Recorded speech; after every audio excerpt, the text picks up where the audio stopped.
음모론과 가짜뉴스에 대하여 하버드 대학교 강연을 정리한 내용입니다. 1. 사람들은 실제로 이데올로기를 잘 모르고 일관적이지도 않습니다. 대부분의 사람들은 정치적 이데올로기를 명확하게 이해하지 못합니다. 또한 논리적 일관성도 부족합니다. 사람들이 정치적 이데올로기를 옳다고 믿는 이유는 일관되지도 않습니다. 학계나 정치인과 같은 소수의 사람들을 제외하고는 대부분이 그렇습니다. 따라서 자신이 믿는 이데올로기가 옳다고 믿는 사람들은 사실 자신을 과신하는 것입니다. 2. 사람들은 자신의 선택을 정당화하기 위해서 이유를 만들어냅니다. 인간은 자신이 선택한 것에 대해 합리적이라 보이는 이유를 만들어내는 경향이 있습니다. 즉, 먼저 선택한 이후에 그럴듯한 이유를 만들어내는 것입니다. 사람들은 자신이 믿고 싶은 정보를 찾고 자신의 정치적 신념을 강화합니다. 즉, 객관적 사실에 기반하여 선택을 하는 것이 아니라 비합리적인 선택을 한 이후에 이를 정당화하는 뉴스들을 들이댑니다. 3. 사람들은 자신의 선택을 정당화하기 위하여 가짜 뉴스를 찾고 자신의 선택을 강화합니다. 극단적인 경우 자신의 잘못된 선택을 정당화하기 위해서 가짜뉴스를 만들어내고 유포합니다. 이 때문에 가짜뉴스와 음모론이 판치게 되고 이를 믿는 사람들은 자신의 정치적 편향을 스스로 강화해 나갑니다. 4. 사람들의 선택은 정치적 이념이 아니라 자신의 정체성에 기반합니다. 사람들 간의 정치적 갈등의 근본적인 원인은 이데올로기나 이념이 아닙니다. 사람들은 사실 이데올로기나 이념에 대하여 제대로 알지 못합니다. 갈등은 사람들의 정체성에서 기인합니다. 미국의 경우 인종에서, 한국의 경우 지역성과 종교 등에서 정체성이 비롯됩니다. 개인의 정체성은 시간이 지나도 일관되게 각종 선택에 영향을 미칩니다.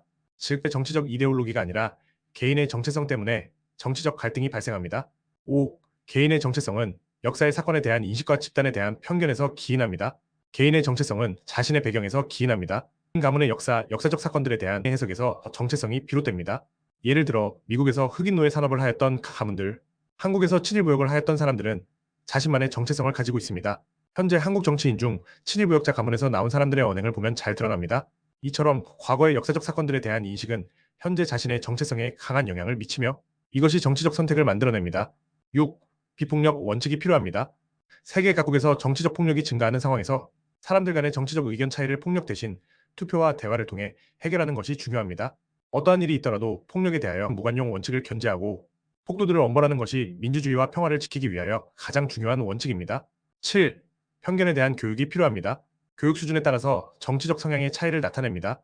교육은 사람들에게 다양성에 대한 이해를 높일 수 있는 기회를 주기 때문입니다.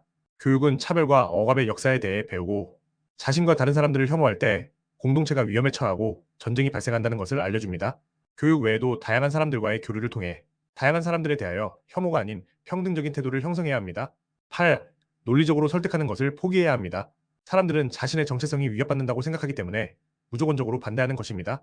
사람들은 정치적 이데올로기에 대하여 논리적이고 일관된 근거를 가지고 있지 않습니다. 자신의 정체성과 가까운 정치적 선택을 견제할 뿐입니다. 따라서 사실과 논리로 상대방을 설득하려는 시도를 멈춰야 합니다. 또 상대방의 정체성이 어떤지를 이해해야 합니다. 예를 들어서 한국 친일무역자들의 뿌리를 이해하면 행동을 더 잘 이해할 수 있습니다. 이를 통해 더 나은 대화를 할 수 있습니다. 9. 자신이 이데올로기나 신념적으로 일관되지 않다는 것을 깨달아야 합니다. 자신의 신념이 자신만의 정체성에서 기인한 것이라는 것을 알아야 합니다. 정치적 분열을 줄이기 위해서는 논리적 토론보다는 다양한 정체성과 다양한 의견을 수용하는 태도가 중요합니다.